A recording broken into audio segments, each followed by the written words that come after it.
Looking forward to speaking to this guy. I don't know if we've ever had the pleasure of speaking. I'm really excited about what he is doing with his band Primus, which is paying tribute to one of my all-time favorite bands, Rush. Joining us right now is Les Claypool. Les, pleasure to see you and talk to you. How are you?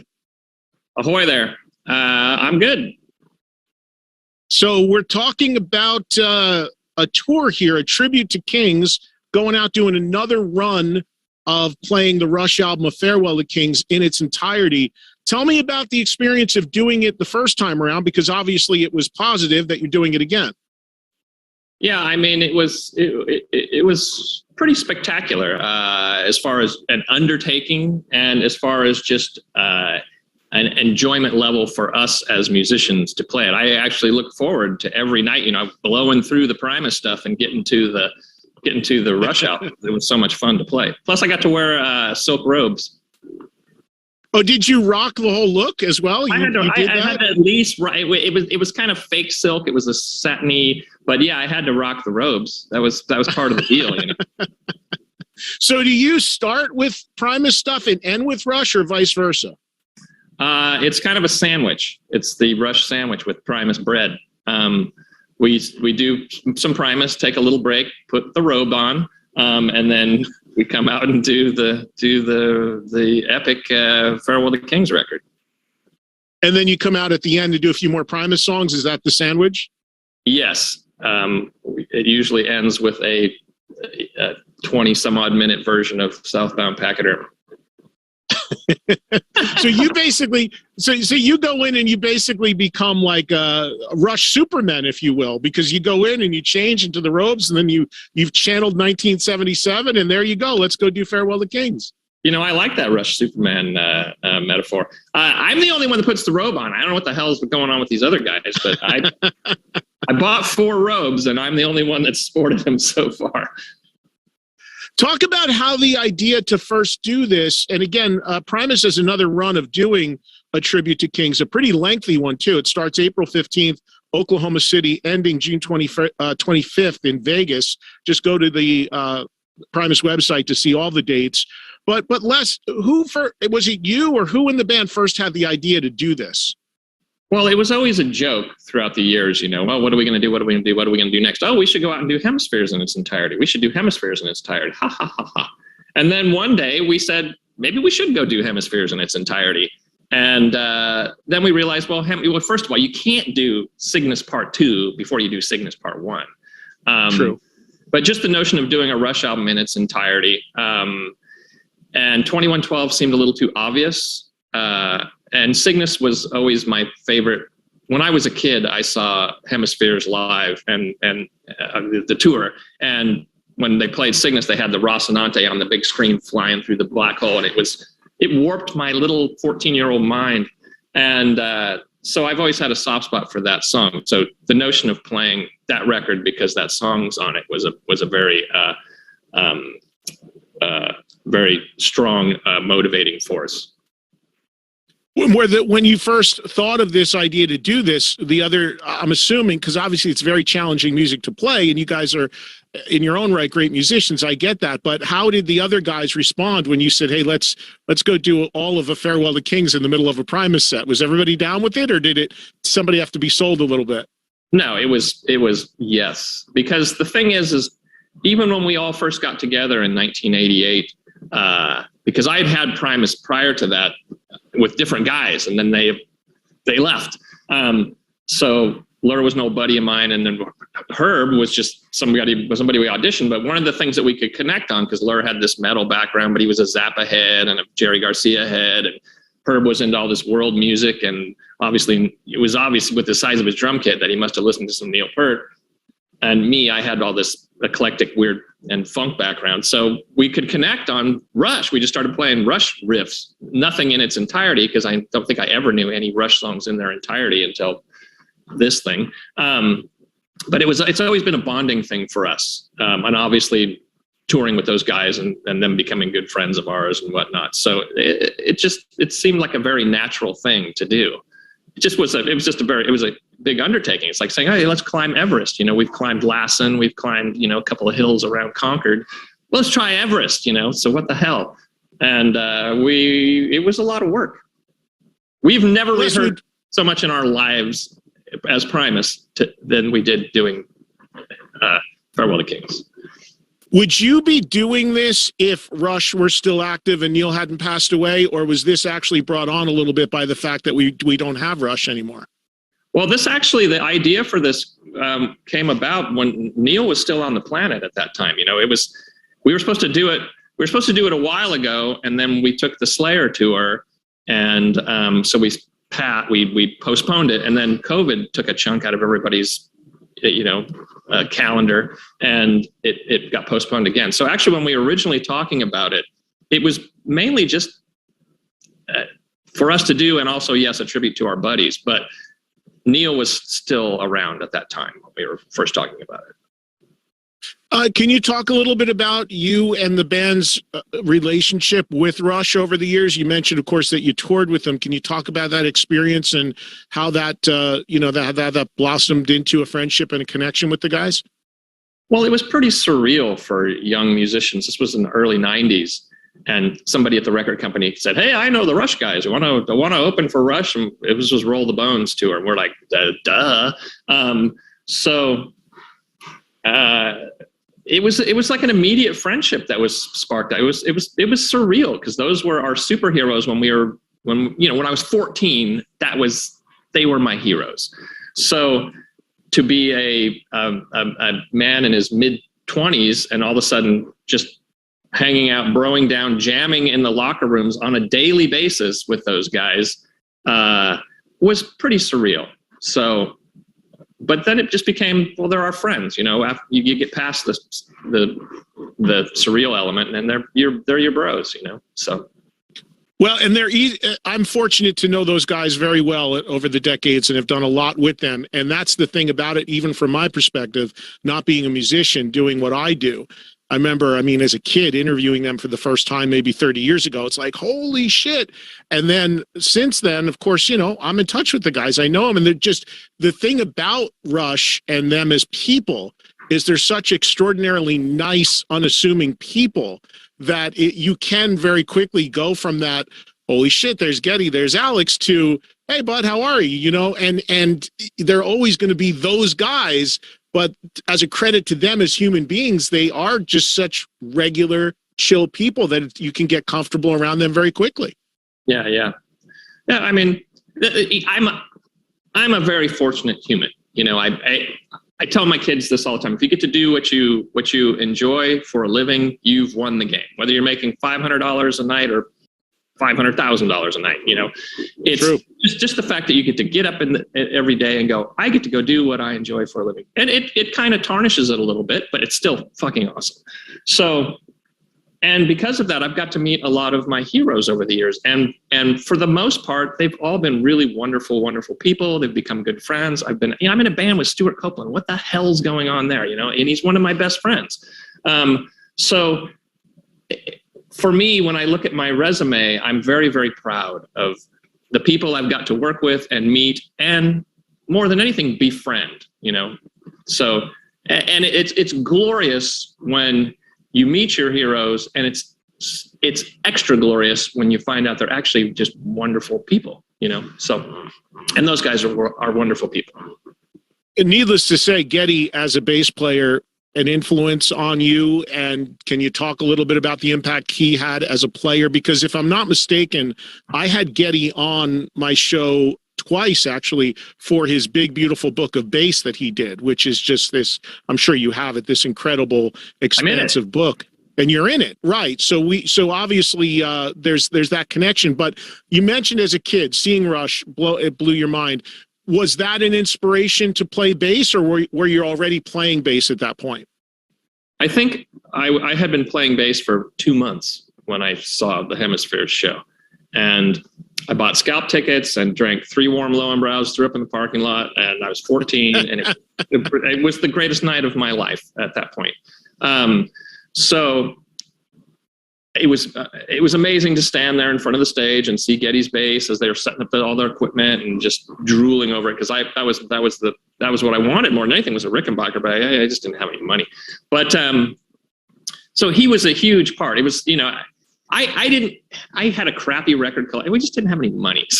But I had friends that had these huge record collections. This one buddy of mine had all these album covers all over the wall and the ceiling, and it was amazing.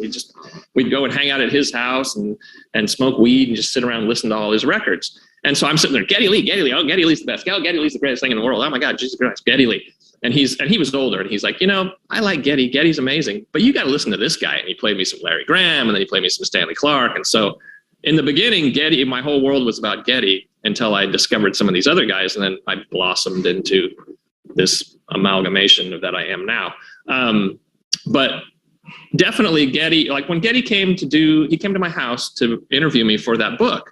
And I said, okay, I'll do the interview, but the deal is you have to show me the proper way to play YYZ.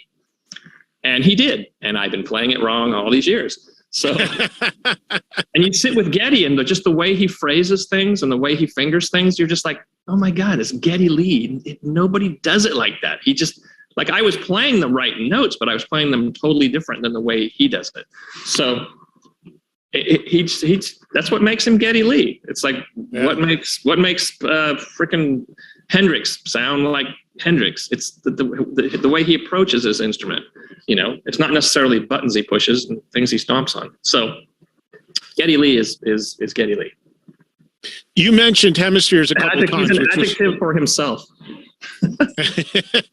You mentioned Hemispheres a couple times, which of course is the record after A Farewell to Kings, and to many hardcore Rush fans, like the definitive prog masterpiece Rush record in their catalog. I don't know if you feel that way, but I know many do. And I know for the band it was very challenging to make, and it stands as that record for the hardcore fans that's kind of always pointed to. So the logical question, Les, would be you're doing a whole nother run doing A Farewell to Kings. In the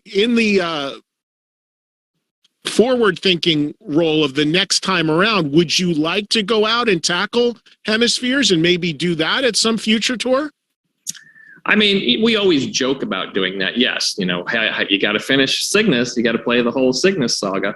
But I mean, do we want to become the Rush cover band? I mean, not really. We want, you got to be careful and not be, that's the one thing is we don't want to.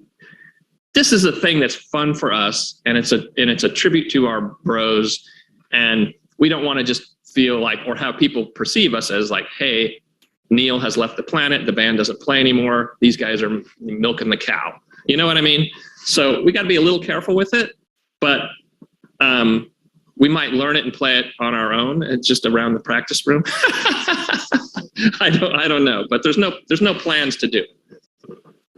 But I agree with you when people say, what's your favorite Rush record? And I'm not big on favorites, but it's Hemispheres, because like most music for everybody, it represents a time in your life. It's the soundtrack. It was a soundtrack to my 14-year-old life, So what has Geddy and Alex said about you doing this? Have you gotten feedback from them? Have they seen clips online? Have they been to a show? What has been their response about you going out and doing this, if any? Well, we just did we just did an interview, one of these Zoom things. Lur and I and Alex did one yesterday for a guitar magazine, and Alex hasn't seen it. He hasn't seen any of the YouTubes or anything. I don't know if Geddy has. But I text back and forth with Geddy every now and again. And I asked him before we did this a couple of years ago, hey, are you cool with us doing this? And he said, oh, certainly, of course, yes. And so we got their blessings to do it. But we're going to be playing Massey Hall this spring. So I would assume they will be there. I don't know. But I would assume they'll come down.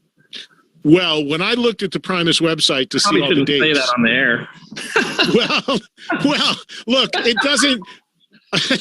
Les, it doesn't take a genius to figure that out. Anybody who's a Rush fan knows they're from Toronto, and that's a legendary venue, and All the World's a Stage was recorded there, and what have you. But when I looked at the dates on the Primus site, I was looking to see, hey, where can I catch one of these shows? And I'm looking at, and that one jumps out like, ta-da, Toronto, Massey Hall. Looks like it's May 14th. That one's just like, it's not, but it almost looks like it should be pulsing and illuminated around all the other dates just because that's the holy ground right there. So one would think that maybe if it's ever going to happen, that would be the spot.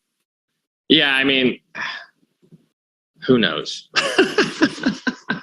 Was there even almost like, it's almost like, I know when this next run of dates got announced, there was almost like a thing because they're going to Canada on this run. You're crossing the border into the hallowed ground of Rush. So there was already excitement that you were just even taking this to Canada. And then obviously the Toronto stop jumps out hugely because there are other stops throughout Canada too, we should mention. Well, wait till we do the Stompin' Tom Connors tribute album because then the Canadians will really be fired up. I mean, we'd always planned on doing all this. It all fell apart when the world turned upside down. So we're just playing catch up at this point. You know, we had to cancel 5 shows on this last run, 2 because of hurricanes and 3 because I got COVID. So, these are odd times. Yeah, no doubt. A couple more things and I'll let you go. I wanted to ask you for you personally, you mentioned, of course, Cygnus, but is there another track on A Farewell to Kings when you do this that for you personally stands out that you love playing? I mean, if you look at this record, there's really only one quote unquote hit on the record that everybody knows. That would be Closer to the Heart. The rest, you have to be a Rush fan to know these songs, which clearly you are. I am. Many in your audience probably are. Hey, but is there another highlight? How can you go through life not know? How can you go through life not knowing Xanadu? It's like, oh my God, it's such. But there's plenty that don't in your audience. I'm sure they do, but in the big scheme of things, you don't hear Xanadu on the radio ever. I know. I'm joking more than anything, but but that's what makes Rush fans Rush fans. It's like we were the guys that. No, it was like being a Trekkie or something in high school. It's like. Very few people got it, but the ones that got it were like, bonded by Bytor or whatever, you know what I mean? Like, so what's the reaction from the Primus fans in the audience? They're all in on this. When you do Cinderella Man, they're all in on it. They know it. They're like, yeah, this is cool. Or is there some, do you sense there's a part of the Primus base that when they come, they're like, yeah, let's get to the Primus songs? Or is everybody down with this in the audience? It's like anything else. You can please all the people some of the time and some of the people all the time, or whatever Lincoln said. So some people are there to see the Primus, but there's some people that are there just to see the Rush thing, but for the most part, it's this amalgamation of folks, if that's the proper word to be using. But I think most people would be bummed if we only did the Rush record because they're Primus fans, So sure. It's like I said, it's the Rush sandwich. We're the bread. And Farewell to Kings, at least in its studio version, is roughly 38 minutes long. It's not exceedingly long. 6 songs, even though there's a couple long ones on there. So it does leave a ton of time for you to do Primus in front of and behind it, unless you jam stuff out. I don't know. Do you extend it beyond its natural running time a lot? No, we do that was the glory of, look, I love going and seeing bands that would jam it out. I love it. Play it different every time. I love it. But that was the thing about Rush that you go to the show, every fill, everything was in its place. It was a scripted, orchestrated piece of music every time. It was amazing. So, it's like anything else. One night you want sushi, the next night you want some burgers. And if you want to see some precise, amazing playing, you would go see Rush. Everybody check out Primus, another run of a tribute to Kings, which we're talking to Les Claypool about right now. Again, the next run of dates is quite long. Kicks off April 15th, Oklahoma City, and it runs through June 25th, ending in Las Vegas. You can see all the dates online. Les, before I let you go, above and beyond these shows, anything you can share with the Primus fans in the audience about your band and new music, anything else you want to share that's coming up? I mean, actually, this new, I've been posting, and I'm an Instagrammer guy now, which is a bizarre thing. But I got this new rehearsal space, and we did the whole Rush thing there, and now we're recording stuff there. So we just recorded a few songs. So we're hoping we're going to release these things before the next tour. So there'll be a few new Primus songs for people to chew on. And one of them is 13 minutes long. So there you go. For real? Is it really? Oh yeah. So would these just be single releases, or is it a goal towards a full record at some point? You just mentioned Farewell to Kings was 36 minutes long, and that's the way it should be. When we got into the 80s and CDs and people started making these records that are 20 songs long, it's like, it's too much, and we're at the point, and it's wonderful when you're a young band and you're building your base and people are, but when you're guys like us, people want to hear a couple new songs. They don't want to hear us going out and playing, and they want to hear the old tunes. They want to hear, that's what they want to see. We have so much of our catalog that people are still going, how come you don't play this? Why don't you play that? So we figured, let's feed in just a few. So, and the way the world is now with the Spotify's and people, the way people acquire music, how many people are actually wanting these long form records or recordings anymore? So I don't know. We thought it was more fun for us to just focus on getting together and writing and really polishing and perfecting a few songs than it was trying to come up with a whole album full of stuff. Well, I as a music fan, I would think a lot of Primus fans would like your fan base, I would think would be all in if you gave them a lengthy, fully conceived album. But then again, you can still make new music and still deliver a record that's 35, 40 minutes long. I mean, a lot of bands still do it, but yes, I agree with you. Some of this stuff, even today, 2 records of an hour each, it's a lot, especially with the attention span, which is pretty limited from a lot of people these days. So I see both sides of it, but as an old school guy myself, there's nothing better to me than getting an actual physical package with every track in a fully conceived, sequenced record. I mean, that journey from last track to first track to last track is something I still love. I hear you, but we didn't have it in us. But it could come at some point. You're not ruling out ever doing a record again, right? No. We could accumulate into something, but at this slice of time that we had to do something before the next tour, I just wanted to do one song. I wanted to do one long epic song, which we did. And then we thought, well, shit, we're going to put this on vinyl. We got to have something on the other side. So we did 2 other songs. So the idea at this point, whether it happens or not, is I want to do a 10-inch, and because they sound better the more, all that, right? The longer. Yeah, the bands are further apart. Yeah. Yes, correct. So we want to do a 10-inch and release the big track and then have the other 2 tracks on the other side. So that's the notion at this point. And as far as playing live, you referenced this a second ago, opening for Slayer. I mean, Primus is a band that can really adapt to any situation, proven by the fact that you can go from opening for Rush to playing with a band like Slayer, which back in the day, having seen those guys almost since the beginning, I mean, it was a thing where nobody got over opening for Slayer. You were just, even if you were a great band, it was a thing to get that band off the stage and people just chanting Slayer, Slayer. That's dissipated some in the last 15, 20 years of them touring. It's gotten a little more reasonable, but it was a spot a lot of people didn't want for a very long time. How did Primus do on a Slayer tour? I mean, it went great. I mean, I would get them chanting Slayer, actually. I would say Slayers come and Slayers come during Tweakers, but it was a lot of fun. I mean, that's the thing, is it was the same way with Rush. I mean, I saw Rush I don't know how many times, and it was hard to be the opening band for Rush, but for us it worked out very well. But it's also with Primus. It's like being taking the opening spot with Primus can be tough sometimes too. So we tend to pick people that we personally are into, so we feel like maybe we're turning people on to something interesting. But the Slayer thing was a lot of fun. I mean, we got to. I think my favorite thing about it was getting to know and hang out with Al from Ministry. I'd met him over the years, but to really just kind of hang with him, we had a good time. So.